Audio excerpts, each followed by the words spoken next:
Hey guys, it's Mark from parkflyers.com. Today we're doing a follow-up review video on the Traxxas Max Slash. We posted the original video and we got a tremendous amount of backlash for it. We had a lot of comments below which weren't so nice. A lot of people said that we were reading off a script that Traxxas wrote us. They were telling us that we got the car for free, which is not true. We paid for the car. And they just thought that it was just like a kind of like a fake review. A couple of YouTube reviewers have really come down hard on the car, and I kind of think that they didn't give the car a full chance, and I don't think they understood the car, honestly, and I'm kind of surprised. I went through all the videos. After I saw the responses for me, I actually went and took a look at all the videos that were out. There were two creators that stood out to me. One of them was some veteran guy, L2C or something, and the other one was Razor RC, which everybody knows. And those reviews bothered me a little bit, just because I don't think they understood. I don't think they understand the car. I honestly don't think they understand this car. The first thing that anybody that's been running RC cars knows is that Traxxas is a company that appeals to the masses. They do things for marketing, and they are not a racing company. So they don't produce cars that are for sanctioned racing. It's all just for having fun. So Kevin Tablet, who has the most viewers out of all of us, he reviews these cars, and all the people that watch him are just mainstream people looking for a good time. They're not really racers, and they're not even intermediate, and they're definitely not experts. So they just know the car from a marketing standpoint. This car, what they know of is a 6S car that does 70 miles an hour in the box with a wheelie bar. That's what they know. People like myself who are experienced, I sell a ton of short course trucks in my hobby shop. In fact, the number one selling car in my hobby shop is a short course truck. It's the Slash. There is like 25 to 30 variants of that Slash. And we even have a section in my hobby shop, we call it the Slash wall, where we put all the Slashes on the wall, and we display almost every type of Slash that they have. It is the best-selling car for many years. It's the most popular, and everybody loves it for good reason. Now, a short course truck in general is not going to be a car that is designed to handle flat. It's not like an on-road car, and it's not like a regular monster truck. It's somewhere in between. It's like a hybrid car. And it's like the best of both worlds. So you get to have a truck, you can go in dirt, and this, and it's supposed to drive good on pavement or hard pack.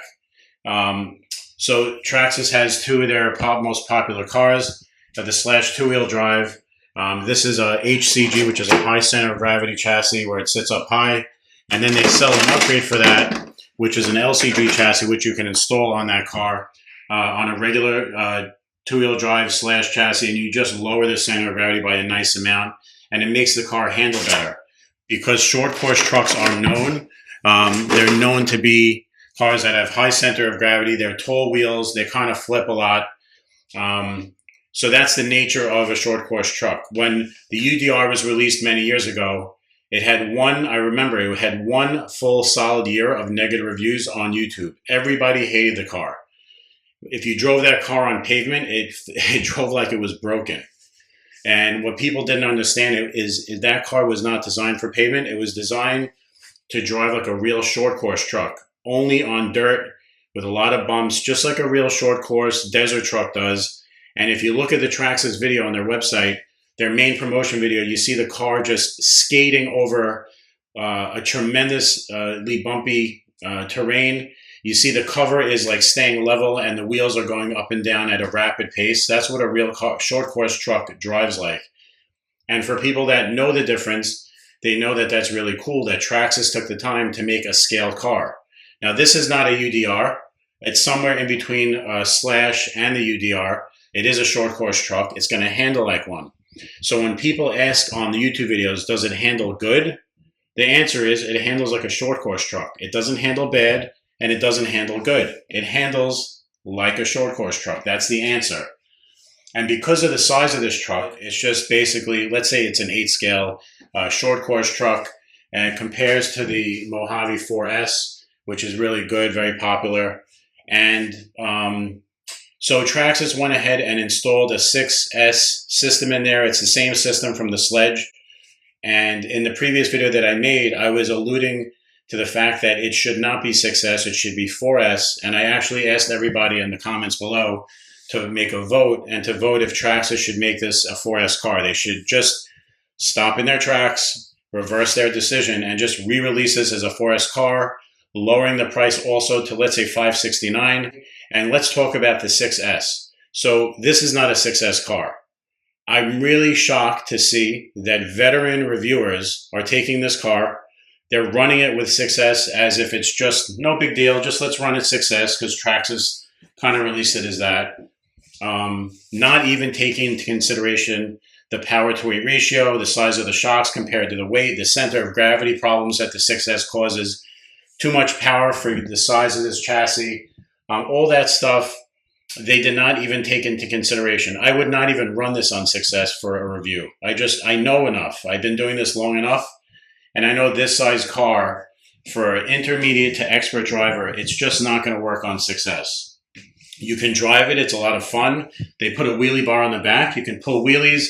If you're a beginner and you have a lot of money and you just like having fun, put a 6S battery pack and have fun.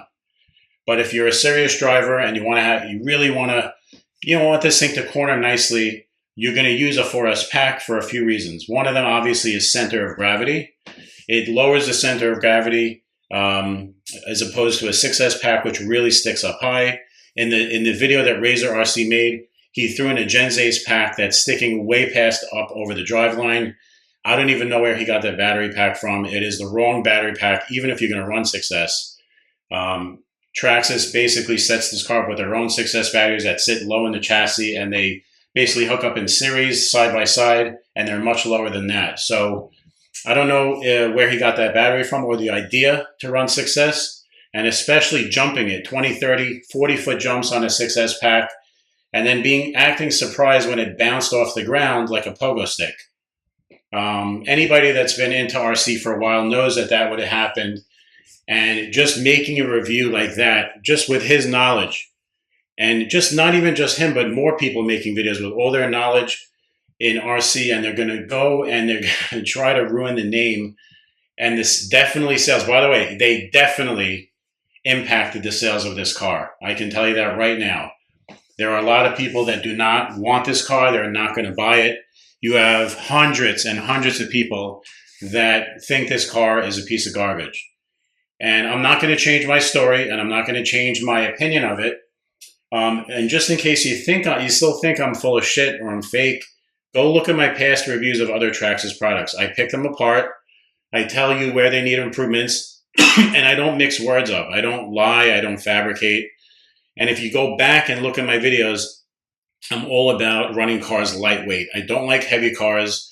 I cringe when my customers try to run an 8S system in a Sledge or a Creighton. I can't stand it because the car handles and jumps, and it's just overall a mess. It's the same thing with this type of car. This is a mess on 6S. It's not meant for 6S as a serious driver's car. If you're serious about RC, you have to trust me. I've been doing this for a long time, and I make a lot of people happy. The videos that I took with this will show you how much fun this thing is and how capable it is. This is the most durable car that Traxxas makes. Before this would have been the Maxx, but the reason why this took over the position of the Maxx is because the Maxx doesn't have the universals with the steel U-joints, which this does. Once they fix that problem, this car is definitely going to take the king as far as durability. Now, all other reviewers do agree about the durability. They don't agree about the jumping ability and the handling. That's where everybody's kind of going crazy. And I urge you to listen to me on the next, just watch till the end of the video. I'm going to actually talk about what I've seen and what I think you can do to your car to make it handle a lot better. Now, another guy, I think is L to the C or L to the W. He's some veteran that posted really damaging reviews on YouTube. He's a nice guy. Looks like he's a novice driver. Now, looking at his car, the way it was set up in his video as he's talking, if you look and analyze the video, you'll see he cranks down his the front shocks probably about 1.5 inches, or maybe even 2 inches. He cranks them all the way down, which is a no-no. He has his shocks set on the inner positions, which are a no-no because that raises your center of gravity. You have to move the shocks to the lower position on each of front and rear of the car, and you have to take your time and play with the settings of your tension. If you have too much tension or too little, the car's not going to drive correct. Certainly, too much tension on the spring is going to raise the car up. Like I said, it's not going to handle that great. But like I said, if you listen to my advice, just move the shocks to the outer position, which lowers the car. Use a 4S battery. Now the gearing, let's talk about the gearing. So the gearing, once you're going to 4S, you're going to be concerned about top speed. So I played with all the gear ratios, and the best one I've come up with is the stock. Keep the stock 25 tooth pinion and go to the 46 spur, down all the way down from a 50. The 50 is stock. You're going to go to 46 if you want. You can get the steel gear, so it's a little bit more durable. But I would definitely go with the 25-46. That's my pick. Now, one thing Razor RC also said in his video, which I was shocked, and it's making me question, is he said that the speed control is not good in this car. He said he also had problems in the Sledge, which it's the same speed control. He said he had a problem with braking and acceleration. Now, as I'm talking right now, I'm going to actually play some videos of me hitting the brakes after going 100% throttle, just jamming on the brakes. I mean, the car just screeches out. It stops on a dime. I'm not sure what he's talking about. And if he's having the same issue with his Sledge, I'm now suspicious of the battery that he has. I know that when I've run my Traxxas cars, if one of the cells has high resistance, you're going to have those same problems. You're going to have problems with braking and acceleration. I have no problem with acceleration of this car. It is explosive off the line. So I'm not sure what he's talking about. I'm going to add, like I said, as I'm talking and making this video, I'm going to actually put actual footage of the car just tearing out. I'm not sure what he's talking about. Hobbying is definitely making a lot of advances in speed controls, and they're leapfrogging right now over a lot of companies. However, I don't think you need more power for this. To put a Hobbywing, let's say they're a Max 8 with a 2500K motor, I don't think this car needs more speed. I really don't. I think it's perfect. Like I said, on a 4S battery, 25 pinion, 46 spur. I haven't gauged how fast it's going. I'm probably thinking it's upper 40s, but it has plenty of power, plenty of torque, and it just handles so much better than a 6S, and it jumps 10 times better than when you're using a 6S, trust me. Now, when driving this car, it is incredible when you go over whoops. It's incredible in jumping, and it's overall a really balanced car. Because the tires are belted, one of the things that happens is they don't expand. And when you have a car, especially a short course truck, and the tires don't expand and balloon, where they gain about ½ inch, okay? So you're gaining ½ inch on the inner and the outer wheels. That definitely aids in keeping the car planted, which this doesn't have. So the benefit of not having belted is a little bit harder to drive, but it's going to be more realistic.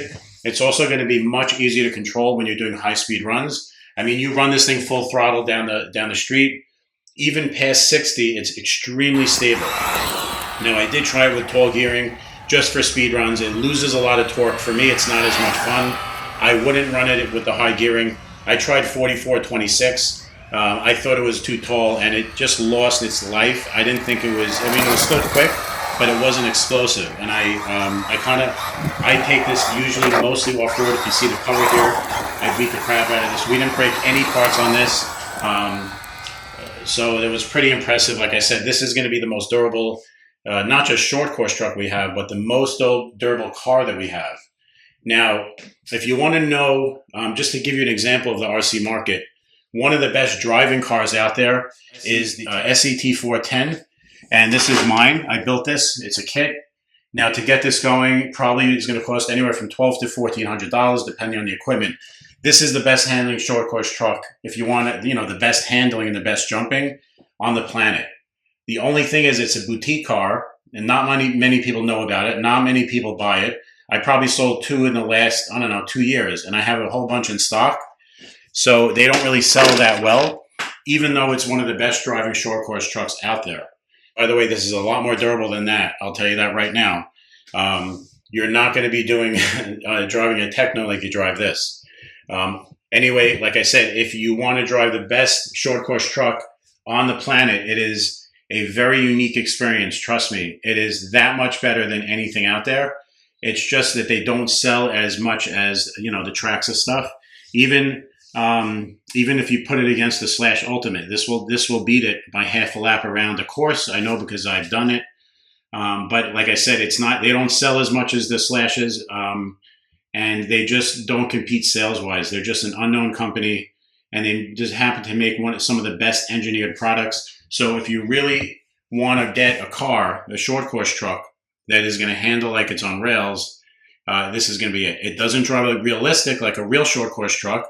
I would say the Traxxas does. This does a more realistic presentation with the body roll and the management of how the handling is. This is going to be more realistic than this. This is more of a boutique race car that's set up for racing, and like I said, this is more realistic and actually a little bit more fun. Now the Mojave from Arrma is about the same size as the Max Slash, and they were very upfront from the get-go. They basically said 4S car. It's only a 4S, and that's it. Now, if you threw a 6S in here and put a different speed control, it's going to have the same problems that this is going to have. That's why all these seasoned YouTube reviewers, they know this. They know that a 6S is not for this car, and they should not really review it. I would not review this car with a 6S battery pack. It's just something I wouldn't do. I am a salesman. I sell cars, and that's what I do for a living. But I'm not going to lie to my customers because it's just there's too much information out there these days to be full of shit and to try to sell things that are not what they are. This is a short course truck. It handles like a short course truck, and there's no way to get around it. Now, there's good news. I'm going to tell you guys good news. The good news, and I hope everybody quotes me on this. The good news is that there is a sway bar kit coming out for this car. Now, I can't tell you how much better this would drive with a sway bar kit. Now everybody's gonna say in the comments that it should have came with it for $700, and it could be, I agree. But I'll tell you right now, everybody, if you have one of these, do not be upset and do not despair and don't sell it because the sway bar kit is coming out soon. I spoke to my rep today. I told him that he should air them in from Taiwan. Don't let them go on the boat. Just air them in because it's going to make a lot of people happy, and they're considering it. So Traxxas may air them in just because, I let them know how desperate people are to have them. Once you have the sway bar kit, it's going to take away some body roll, and it should really handle more like a car. Now, if you're a die-hard short course fan like me, who really just likes the way the car handles as is, I don't know if I'm going to put it on mine. I'm definitely going to test it, and we're going to take it out and see how it drives. But I don't know if I'm going to have sway bars on mine. I just like the challenge. Now, I'm going to tell you something. So I took this out many, many times for driving. And I will tell you that as I drove it, I got better and better with it because I learned the car. And it is a challenge. Traxxas calls this a level 6 car. And I promise you, if you watch my footage, you'll see how this drives. You are going to enjoy it more and more as you get better at it. You have to learn the car. Now, there is one mistake that all the YouTube viewers are making, and I guarantee all of them made, they basically glossed over this fact and they didn't even mention it, which means that they really don't have the passion that is required for a review of such a beautiful car. Now, I'll tell you what it is. So on the radio, you have two knobs here. One is this is called a multifunction. Now, this controls your TSM out of the box. So the standard setting here is for TSM. Now, TSM on this car, I'm going to tell you right away. Usually I keep it on 0, which is the middle. Okay. I keep it about, I would say at 3 o'clock, a little bit cranked to the right, because that's just the way this car drives. It drives better with a little bit more TSM. Try that and you're going to like the results. Okay. So that's number one. Number two, now this is a big one. You could program this radio without buying the Bluetooth module, but you could actually click these buttons. It's in the instruction manual. It tells you how to change your multi-function button and assign it to the dual rates on the steering. Nobody mentioned this. On this short course truck, It has too much at 100% steering. It is way too much steering, and that is a huge cause of the car prematurely rolling over. If you dial back your dual rates about 20 to 25%, you will see the car will turn just enough. It will have a good turning radius, and you will flip a lot less. Trust me when I tell you, it's worth it. If you have the car right now, the first thing you do when you go out and you drive your Max Slash, change your dual rates, but dial it back. That means you're going to reduce your steering radius, and the car is going to handle 10 times better. I've done it to my car, and nobody mentioned that in the videos. Shame on all the reviewers. Lazy. And I don't even care. I really don't even care who responds and who yells at me for saying that. The laziest set of YouTube reviews I've ever seen. Nobody took the time to dial it in. Nobody took the time to have the consideration that it's a 4S chassis. Nobody took the time to mention the dual rates on the steering. This car has belted tires. You have too much steering. When you have too much steering, especially on a short course truck, prematurely flip. Sorry. So that is my piece. You could also lower the sensitivity if you're doing speed runs. There, you can set the sensitivity, and you could dial it down so it's not so twitchy. And basically, it eases off the first 5% of travel for the steering. Really nice feature. And if you really want to be smart, just get the Bluetooth module, pop it in the back of this radio. You're going to need it for this car, and it'll be much easier to do all those settings from the Traxxas app. And I'm going to say it again. This is the best and most fun car that Traxxas has released in the last few years. That is my opinion. Nobody is paying me. I did not get this for free from Traxxas. I never get free things from Traxxas, and I always criticize them in my past videos. Go look at my videos and see what I say about their products. I do not kiss anybody's ass, and it's very insulting to hear that. So anyway, I hope and pray that everybody will take my advice and trust me. Trust Park Flyers. You don't have to buy the car from me even. I don't care. Just know that this is one of the best new releases that Traxxas has released. And I'm going to explain to you very simply. 4S, put a 46 spur in it, adjust your dual rates 25% back, turn your TSM 25% up over normal, the car, and move your shocks to the outer position so you lower the center of gravity. And then do not over adjust the coils on the front. That's going to make your car handle like that veteran guy has in his video. Do not make that mistake. If you do all those things and you listen to me, why don't you go drive your car and report back in the comments? Hopefully your car will be a much better experience. And like I say, hold tight for those sway bars. It's going to change the nature of the car. Even though I think that the way it is great, and I love a challenge when I drive, and I love a real short course truck, just like the UDR. This drives like a realistic short course truck, just like the best selling cars from Traxxas. There's a reason why the short course truck is selling #1 from Traxxas. All other companies are trying to copy Traxxas and follow their lead. I just want to bring up one last point. Because these tires are belted, when you jump the car, it's definitely going to be more realistic, like a real car. If you take the jump wrong or you hit it at a wrong angle, it's not going to jump right. Trust me. I want you to trust me when I tell you, if you learn how to jump and you know how to use your throttle, the car jumps just fine. It's really a great car, and I'm just telling you that from a hobby shop owner point of view, this thing is a home run. It's super durable. It's a really fun car to drive. There's a lot of upgrades that are coming for it. We're going to be getting, like I said, the sway bar kit. Hopefully they air them in. We'll have them soon, hopefully, and there is a light kit coming out for it. Now, once we do install the sway bar kit, people are going to have the option now to put the shock spacers in the front of the car, just like they have them in the rear. You're going to be able to lift up your front, because when you have sway bars, you'll be able to add a little bit more droop, and then you could definitely do some 20, 30-foot jumps, no problem, and it's going to be a lot more capable. Not that you need them, but it will make it more capable for jumping and for off-road. But I wouldn't put these in the front until the sway bars are installed. Other than that, I hope you enjoyed this review. Again, I want to do this again because I want Traxxas to get the hint and the message. I want everybody to vote below. If everybody agrees that this should be a 4S car from the factory, at $569.99, they should lower the price and make it a 4S car. If everybody starts voting and asking Traxxas to do that. They listen to customers, so they do watch these videos and they assess what people want. So my opinion is, let's go back to 4S, which is chassis appropriate, and let's lower the price so everybody can buy this, and it'll be accessible to the masses, to the regular everyday guy. And that is my opinion. Again, I cannot stress how important that is. Everybody, I want everybody watching this video, whether you like it or not, to vote below, because